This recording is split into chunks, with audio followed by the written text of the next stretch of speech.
Thanks much to my good friend from Kentucky, Mr. Thomas Massie, for coordinating the special order here tonight. I appreciate it greatly. We're here tonight to share our strong opposition to the so-called Marketplace Fairness Act. This is a bill that mandates small businesses to collect sales tax on behalf of other cities and states when selling products over the Internet. The problem is this bill would fundamentally change how online purchases are taxed and would impose yet another burden on small businesses across the country, but especially in places like my home state of Montana. You see, in Montana, we don't have a statewide sales tax. In fact, we often say you know you're a native Montanan if you voted against a sales tax twice. But I will have to say that in my home state, we have a balanced budget requirement. And not only did our state balance its budget this year, we're running a surplus. And we've done that without a sales tax. And Washington should do the same. They should learn how to balance their budget, and they don't have to impose a sales tax that's imposed on businesses across this country. But even though we don't have a sales tax, under this legislation, Montana's small business would be forced to collect sales taxes for up to 9,600 cities and states, none of which would go back to the people of Montana. Let me be clear, this isn't just a bill that hurts no sales tax states like Montana. It hurts small businesses in every state, burdening businesses that depend on Internet sales with added costs and more paperwork and more regulations. Proponents of this bill say, well, it's about fairness.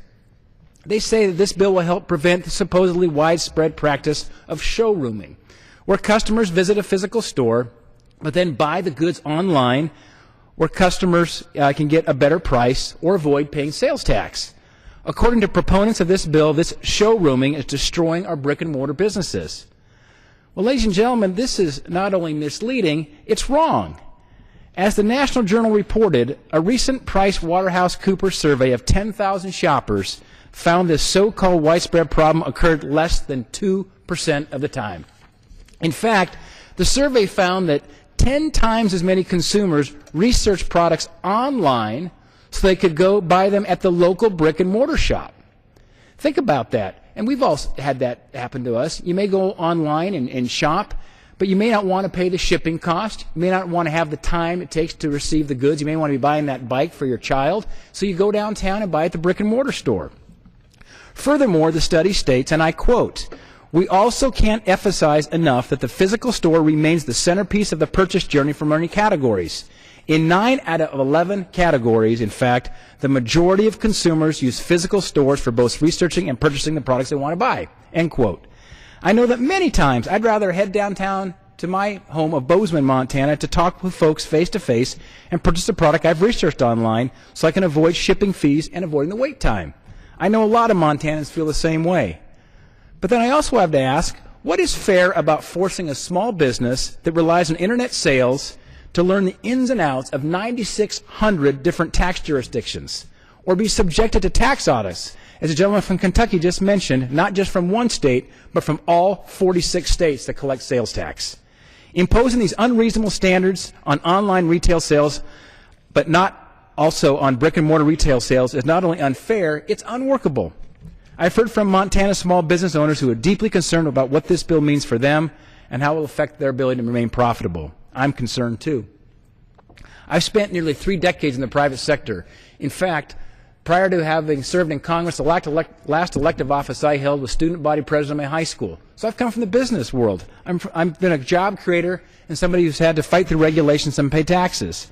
I know that if you're a small business owner and you're forced to comply with more than 9,000 different tax codes, which, by the way, most small business owners readily admit it's next to impossible for any small business to do that, you are not going to be investing in your own business. You're not going to be hiring new employees. You're not going to be growing your product base or promoting innovation. You're now going to be spending more time and more capital dealing with regulations and mandates, more time with lawyers and accountants. We also can't forget the threat that this holds for principles that are foundation of our nation's tax policy, and that is states must not be allowed to extend their taxation and regulatory authorities beyond their borders. The Internet tax would do away with the physical presence standard, which dictates that a state can only require a business to collect a sales tax if it's physically present within its boundaries. Furthermore, the people don't want an online sales tax. A recent survey found that 84% of consumers were opposed to this bill. 75% of small online retailers are opposed. Those numbers send a clear message that the American people are strongly opposed to this proposal. So I would ask my colleagues this. Remember, this is the people's house. We are here to represent our districts and our states and do what is best for them. The problem back in this town in Washington, D.C. is that the big businesses, the big corporations have lobbyists here to be the voice here on the Hill. We need to be the voice tonight for the small business people who don't have lobbyists here in Washington, D.C. because they can't afford them. Imposing a new tax burden in these precarious economic times is clearly not what our small businesses and consumers need. I know one of the fastest ways to slow down growth and innovation is to tax it and to regulate it. This bill is a $23 billion tax increase coming right out of the pockets of hardworking American families. So let me be clear. The so-called Marketplace Fairness Act is a job-killing tax hike that hurts American small businesses and it hurts American consumers. And I promise I will continue to fight this bad piece of legislation. Thank you.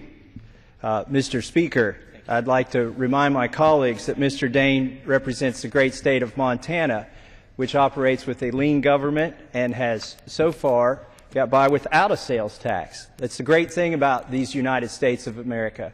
We have 50 states competing with different models for how to run their governments. This tax, as I call it, the interstate commerce tax, is more about harmonizing tax laws across the United States and taking away the competition between states.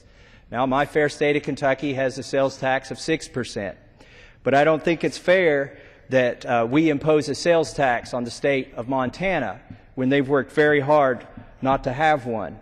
Their businesses aren't subjected ever to a sales tax audit if they don't have to collect the sales tax. So I think he's too modest in not reminding us that he's coming from the state of Montana that has no sales tax. This